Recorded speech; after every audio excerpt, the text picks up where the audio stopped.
2 तारखेला म्हणजे 2 एप्रिल ही उमेदवारी अर्ज दाखल करणार आहे। काँग्रेस, राष्ट्रवादी काँग्रेस, स्वाभिमानी पक्ष, RPI, शेतकरी कामगार पक्ष असे एकूण 56 पक्ष आणि आघाड्यांचा उमेदवार म्हणून उद्या सकाळी 10 वाजता स्टेशन चौकातून जमा होऊन सर्व प्रमुख मंडळींचा आशीर्वाद घेऊन मी अर्ज भरणार आहे। अर्ज भरण्याच्या पूर्वी मी जिल्ह्याभरातून प्रमुख नेत्यांच्या भेटी घेतल्या। त्यात प्रामुख्यानं राष्ट्रवादी प्रदेश अध्यक्ष जयंतजी पाटील व आमचे खानापूर किलोडबांगेचे आमदार माननीय विश्वजी कदम, खानापूर आटपाडीचे माजी आमदार सदाशिव पाटील साहेब, आमदार सुमनताई वहिनी व असे इतर जिल्ह्यातील तालुक्यातील सर्व प्रमुख कार्यकर्ते यांची बैठक घेतली। त्यांना निमंत्रित केलं।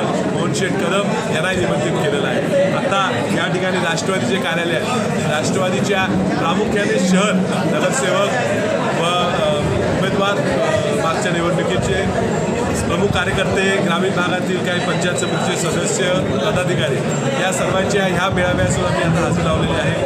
अत्यंत चांगला उत्साह आणि प्रतिसाद ह्या भाजप सरकारला गाडायची तयारी जनतेतून आहे। कार्यकर्त्यांच्यात खूप उत्साह आहे, जोश आहे, मनोबल जोरात आहे। मला विश्वास वाटतो की उद्याच्या अर्ज भरण्याच्या कार्यक्रमानंतर ही सर्व कार्यकर्ते जणू काय स्वतःच निवडणूक लढतायत, ह्या मनाने कामात उतरतील। निवडणुकीचा निकाल लागल्यावर आपण सर्व थक राहाल, शॉक व्हाल।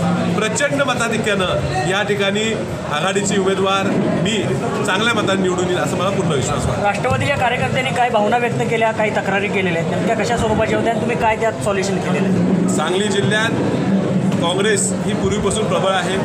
काँग्रेसमध्ये 2 फूट पडल्यावर राष्ट्रवादी आणि काँग्रेस असे 2 गट पडल्यामुळे स्वाभाविक आहेत की एकामेकांच्यात भरपूर स्पर्धा होती।